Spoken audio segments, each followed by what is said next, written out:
G'day viewers, welcome back to the channel. I have a new bench vise, but some assembly required. Stick around.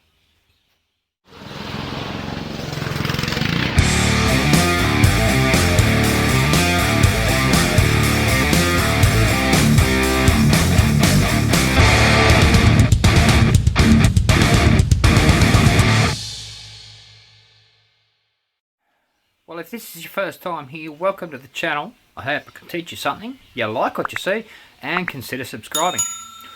Previously, I made this drill vise because, well, its predecessor broke. Now, that broke because I was trying to use it as a bench vise, which, as you can see, well, I don't have here. So this time, I'm going to make a bench vise. Not a big one, but a sturdy one, inspired by Jason at Fireball Tool. I'll put a link up here if you want to go and have a look at that. The major difference between Jason's and mine, well, mine's going to be smaller, but I don't have a water jet cutter like Jason does, so I have to cut everything by hand. Now, is this one going to take 2 months and an hour and a half's worth of video footage? I don't know. Have to stick around and find out. Now the jaw supports, all the other peripheral parts, they're the same material that I used to make the drill vise. I just bought twice as much as what I needed for that so I could do this. But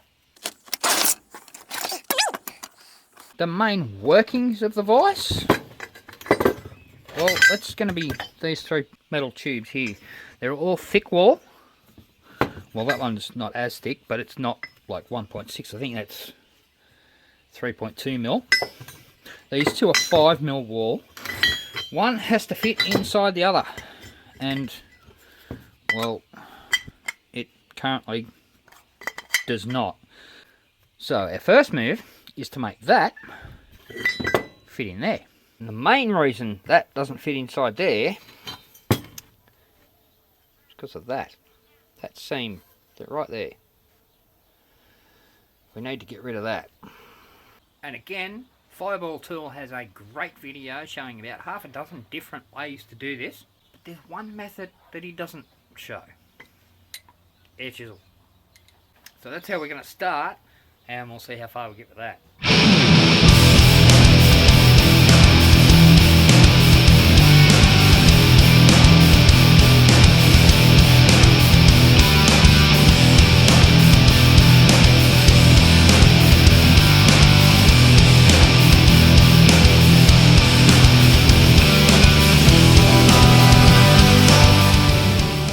Well, that works. However, it only works to about there.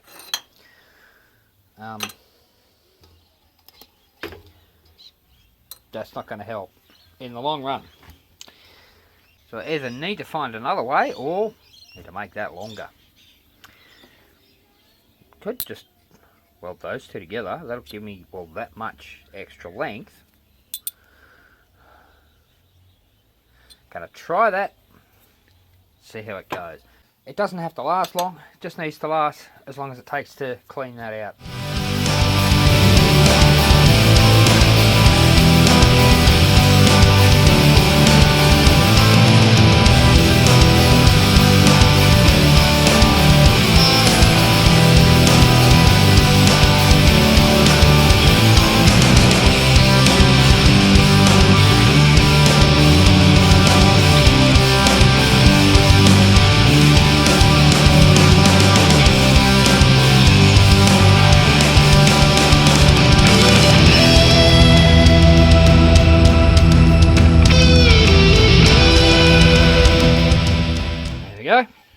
See how that goes.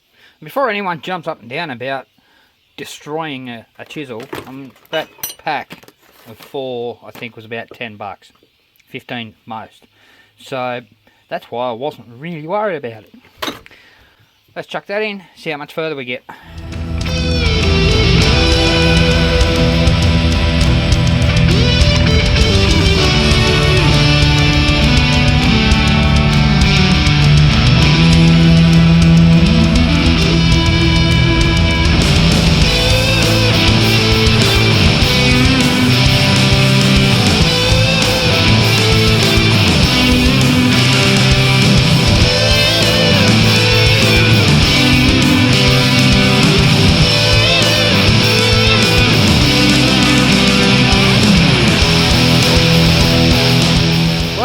think there's a reason Jason didn't recommend a air chisel. I can't get enough angle and get in there far enough to cut away. So it worked for a little bit, but that's not going to work all the way through. We're going to have to come up with something else. But for now, just to get these ends cleaned, I'm going to use the finger sander to see how far up I can get. Probably not much further, but we'll give it a clean up and go from there.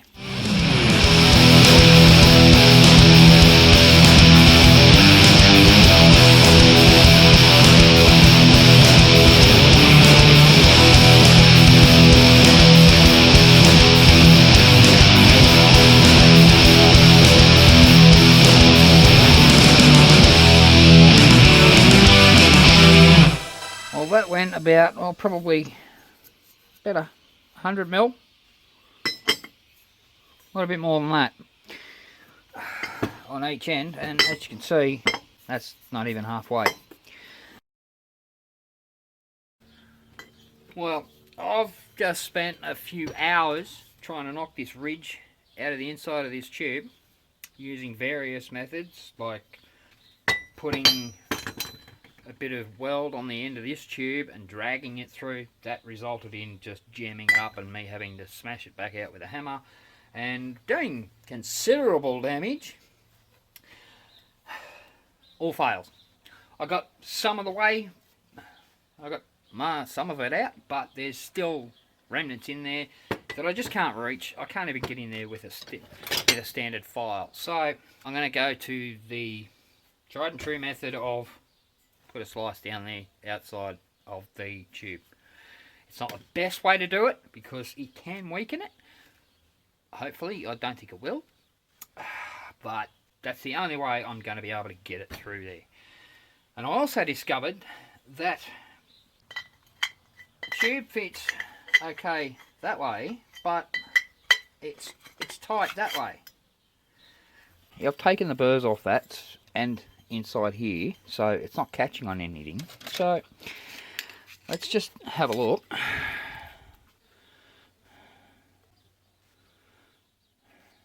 Alright, that's 40.4, we'll say. Now let's measure inside here. Oh, that's 40.2. So I'm not going to try and shave down the inside of this. It's a lot easier to shave down the outside of this. So I've had to finish down the sides to make that fit. I've still got to do these ends, this end, both sides. I'll get to that in a minute.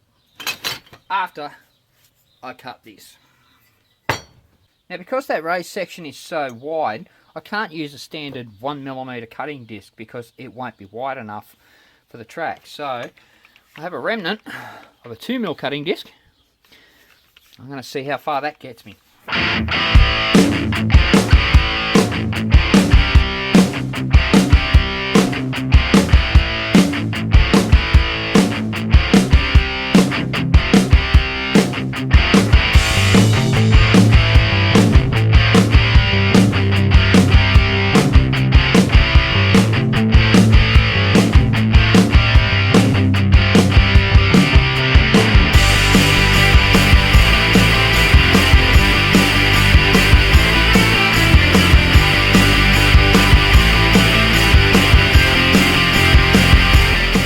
That seemed to get me a lot further than I have done in the last like 4 hours. But as you notice, it goes in nicely right up until where I've stopped sanding. So I'm going to go and hit this end on the linisher and get that a little bit smaller. And after a lot of linishing, a little bit of fine tuning on the groove on the bottom,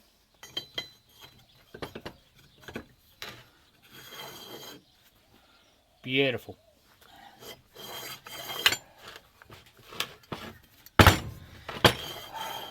Now we can move on to the next part. But now that we've got those two fitting together, still need to make sure that this fits inside there. So yeah, I've gone and cleaned up all the edges, all the all the ends after beating on it, and beautiful. Slides through, no problem. Right, onward. Okay, so the next part, I hope you can hear me over the saw running inside. The next part is going to involve welding a cap onto the end of this piece, the innermost piece, which will eventually be welded to this piece here. As you can see, the fitment between the inner and the intermediate is a bit more sloppy than those two. That doesn't matter. However, we need to sort of get it in the right position so that it doesn't bind when everything's being tightened up.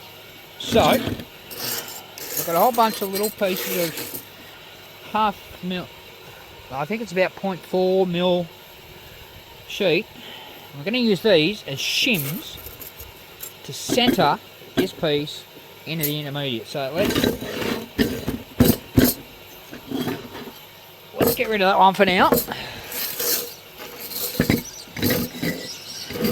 this is going to be pretty easy. I've got a smaller piece and a longer piece. Those two together. Stick them in there like that. You can see the shorter one is on the inside. Just pop that in there.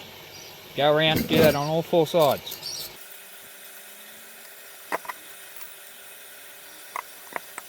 Obviously, the last two are going to be a bit tighter than the first two.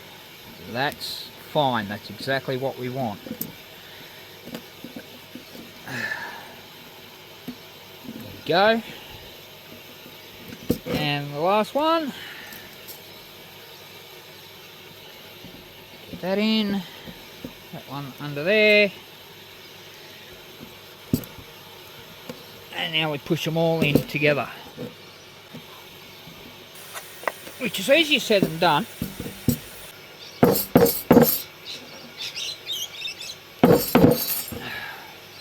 There we go, that's all it needs. But we do need it just a bit further down so we can do the same to the other end.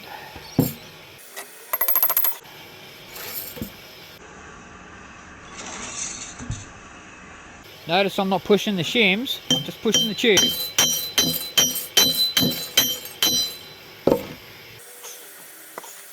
I'll get one in there.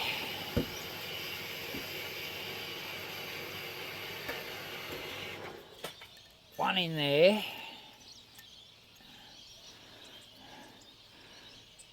Now I'll get a pair of ice grips. Squeeze that down that way.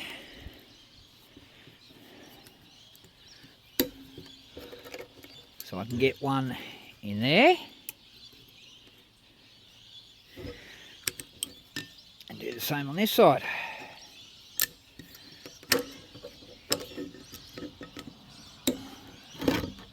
Okay, I've got no more big pieces, I ran out. Righto, that's fine. That in there. Another one in behind it. There we go. And I don't know, one in that side.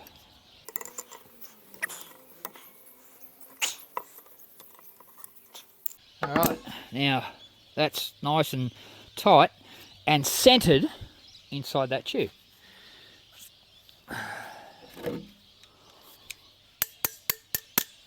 That didn't work. Alright, just bend that up out of the way for now. Now, bend that back down. Slide that in there. There we go. That's pretty tight. And now I know that my fitment for this chunk right here is going to be absolutely centered onto that piece. However, I do need that to go further in so that I can center it side to side. So, snip that off. That can go in there.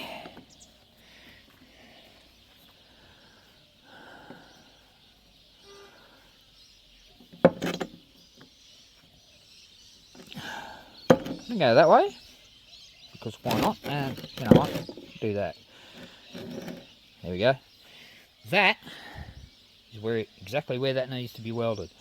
Before I do that, I am going to linish the edges here so that when I weld these two together, it makes a nice flat weld.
As you saw, that's fully welded, and then I just went around and just ground the edges off just in the corners there so that it still fits right up tight into that.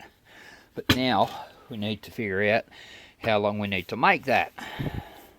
So here I have my jaw supports, upright pieces that are going to sit there. These are the uprights to support these. So they go there.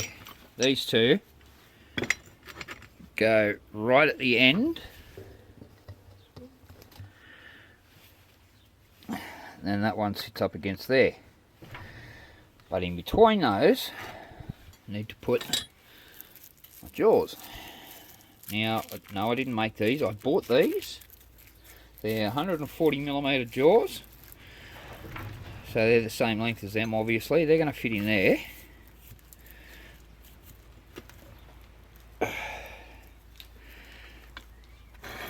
And yep, that's going to be even with the front of that tube. Alright.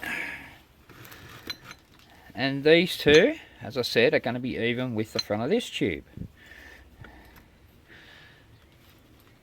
So that this plate here fits on the front of there. Need to figure out how far in all this. Don't worry about the threaded rod, that's going to go right through, but I've just set it up like this for now just to get the measurement. So that's not going to protrude any further than this plate inside that tube, but on the inside of the inner tube, the very innermost tube that we just welded that plate on the back of, we're going to have this inside it. Now obviously we're going to need a bit of clearance between these nuts and this nut at full close. So if I say that's going to be about there, that's going to give us plenty of clearance. So it's going to stick out about probably that much, which means that the inner tube needs to be cut, well, to about there from the back of this plate. Righto, so we need basically that label width out from the inner tube, the outer tube. Right, disassemble.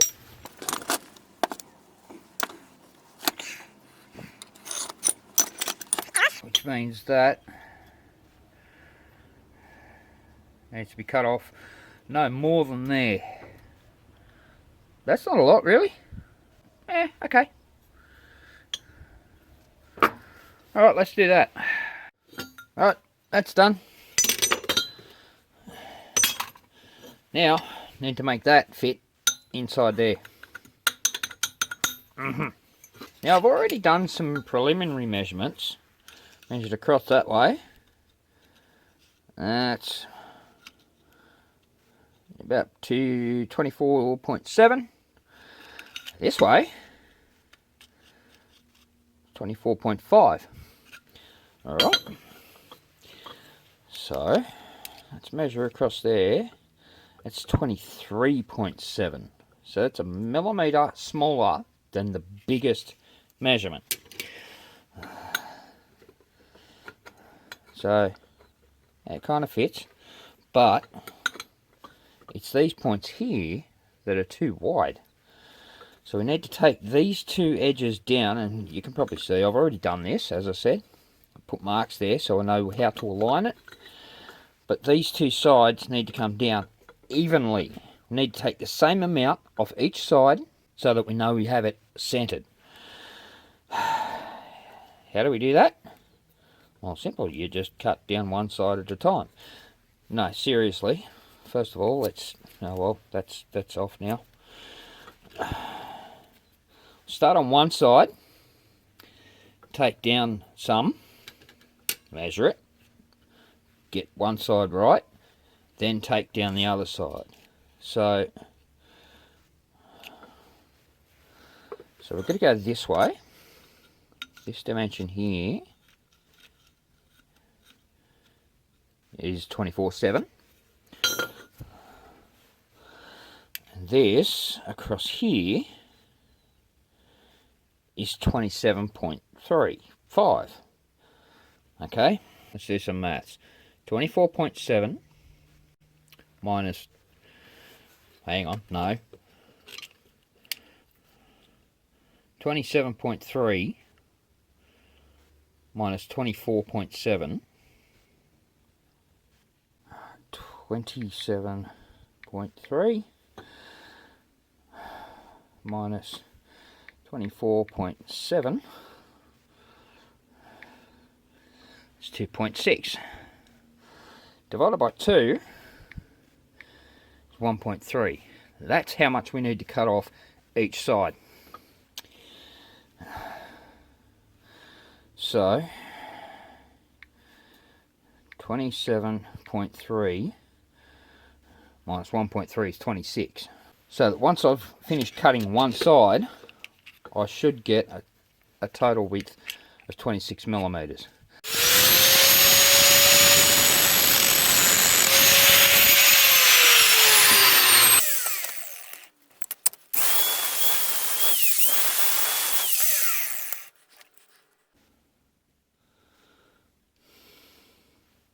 Keep going.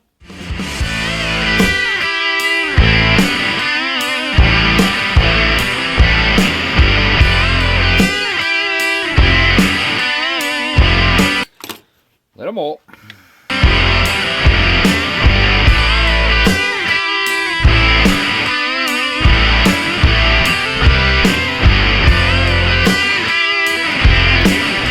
That's close enough for me. Let's do the other side.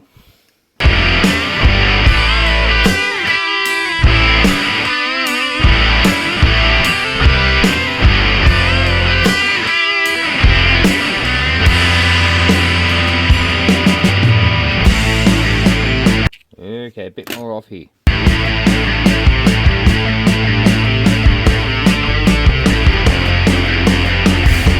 That's a tight fit.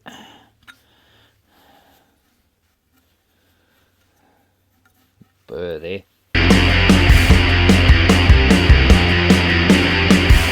No, that's still a bit tight.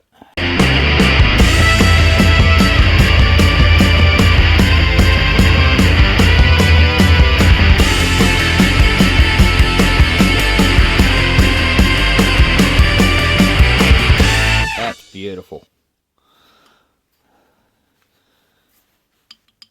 That's very little movement there, if any. Right, now we can weld that in place. And done. Didn't need to see me do that. You've seen welding before, right? Now, I've ground off the edges so it'll still slide through there nice and easy. Now we need to check if it's still straight. Put that through there. Screw it on the end.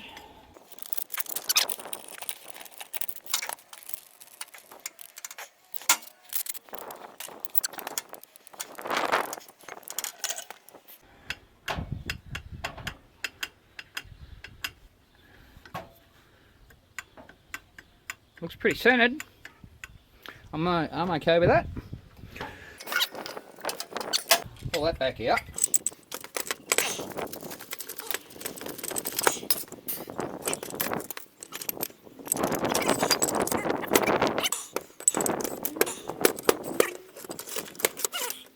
Whew. Okay. Now you see that in there. Oh, out, that's still hot. Okay, so now, again, we need to make sure this inside piece is centered. So, we're going to use our shims again. Some in the back.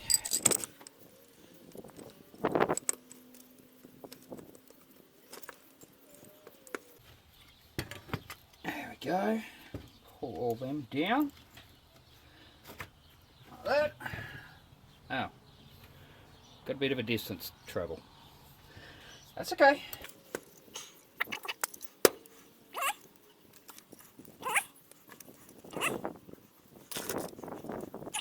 There we go. Centered. We know that is a nice snug fit in there. Uh-oh.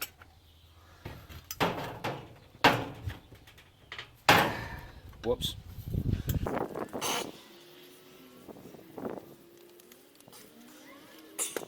I've got to do all that again.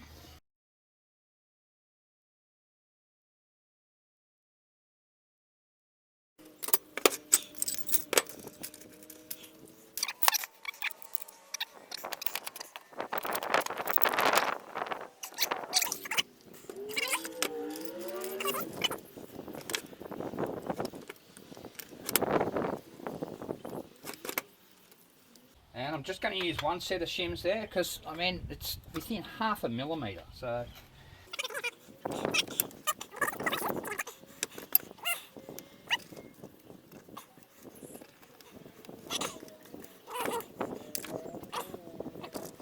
One in there. There we go. Again, that's pretty tight. Slide that up to there and, oh, wow, that's out.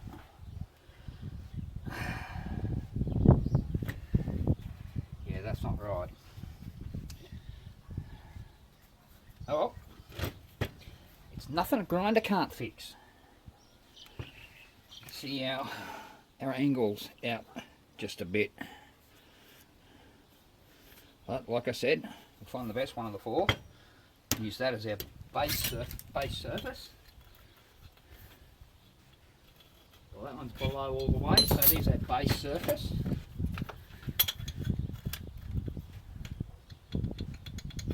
Bent. Is that on my ruler is? Oh yeah, my ruler is. Look at that. No, my ruler wasn't bent. I just had a bit of a dingleberry on there. Clean that off, we're good.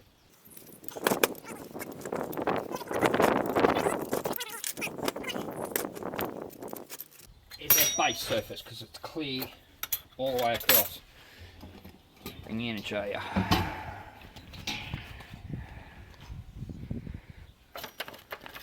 Flat edge along here, you can see light through here all the way across. Other sides, well that one, yeah, not so much, you can see light here. So that's no good. That one's, yeah, kinda. It's a bit close for my liking. And that's way out again too. So there's our base surface, so it's going to be that way to tack it.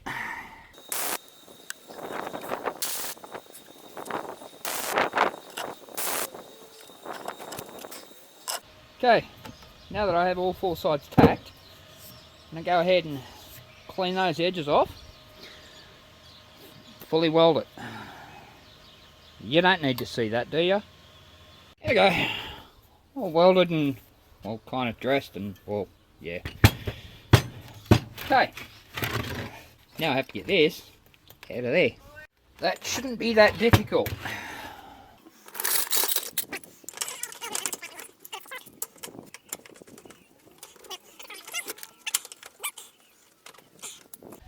Just in case you're wondering what I'm doing there. See, the underside is corrugated. You get these here. They're just braces. It's a flat sheet across the top, but these are like cross members basically. And well, you can see that one there. That gap between here and here is exactly 25 millimeters. So I can pop these little bits of 25mm square tube up in under there. That gives me a more solid base to clamp to. So as we were, now I have that to clamp to. I can clamp in here.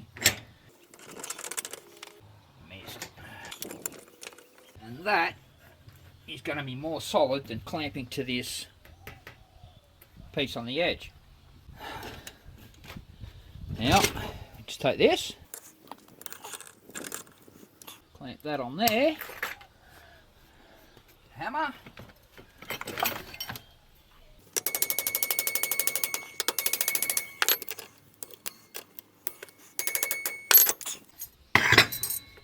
there we go, clamp that, empty out all the shims. Will that still slide in there? Yep, that's fine. Just don't lock it down the bottom. Oh no. Oh, there's still another shim in there. That's why. Okay. Let's do that again. Shouldn't be as hard this time, because there's no shims holding it.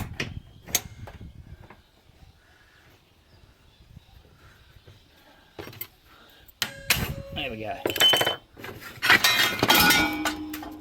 Well, that fell. Relax, don't fall any further, it's on the ground.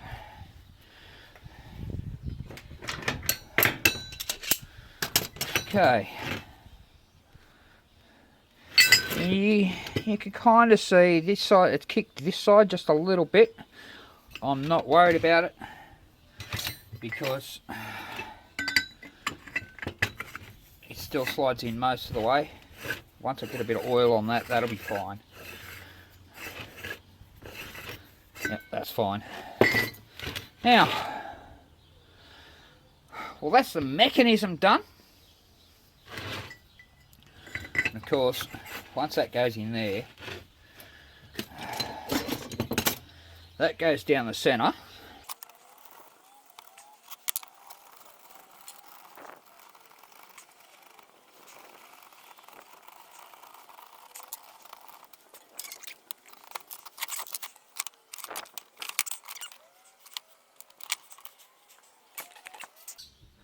Alright, I've just done a loose assembly, basically. Well, that's our rear jaw holder. That's our front jaw holder.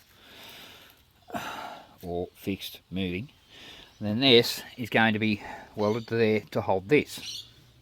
So that is as far out as that is ever going to be.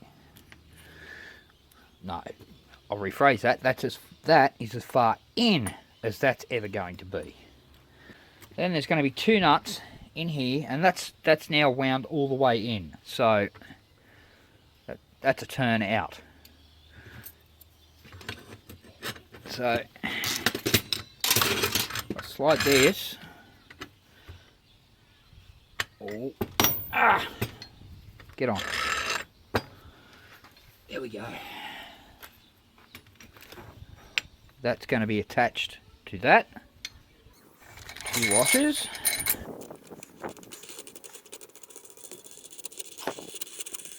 And a nut. You know what, I could bring that out a bit more. It's only one turn from the back. It's about 2, 3, 4, 5. Okay, never going to be any tighter than that. So now I know. Get myself some tape. I'm going to go another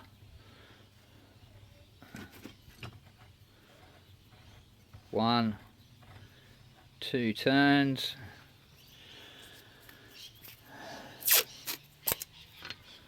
Take that there.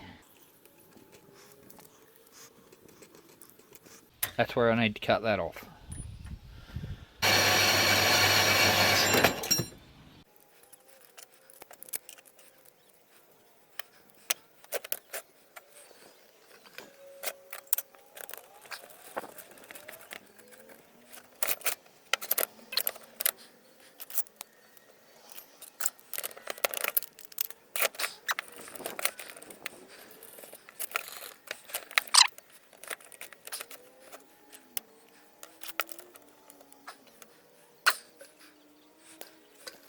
So fully assembled, when it's finished at full extension,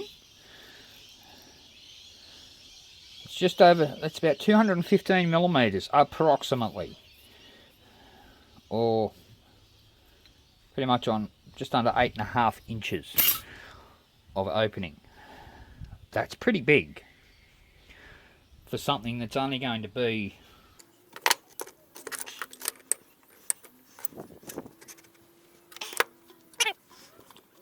that is total, so we'll give it a bit of room for the nut. It's just a tad under 450 mil, or 18 inches, 17.5 inches for a vise with a 200 millimeter grab on it. That's not bad. So that's the mechanism done. Now, speaking of the mechanism, why did I make it this way? Just in case you're wondering, pretty much any bench vise will have an outer shell, an inner shell, and a base. The base is usually part of the outer shell, but then within that inner shell there's a nut, not welded, just pressed into the bottom. And then the top, the moving jaw, isn't a square, it's only a U, and that runs through the middle around that central nut, which means all the force is on that single point at the bottom of that nut, which, okay, is a lot, but this is a much stronger design. Again, go back and watch Jason's video on this vise and he pretty much explains everything. It's a great video. All the force on this, instead of being here in the middle on the bottom and where it can easily be pulled out if you put too much force on it, not to mention bending the lead screw, bending anything else, all of the force is right here. It's pulling this against this, which is pulling on the inner tube with the nut in it. So it's all being transferred and dispersed all the way out through this outer tube, which is guiding the inner tube. It's a fantastic design. I love it. I wish I'd done this sooner. I wish more people would make vices like this. It's a fantastic engineering marvel. Urgent newsflash. I've recently been made aware that Jason is producing his version of the hardtail vise, as he calls it. There's a link in the description below. Go check it out. But anyway, thanks everybody for watching. Stick around for part 2, which will be coming up soon. If you want to make sure you get that, hit the subscribe button and the notification bell so you'll get that. And if you learned something, if you like what you saw, hit that like button down there. That helps out a whole lot. And I'll see you on the next one.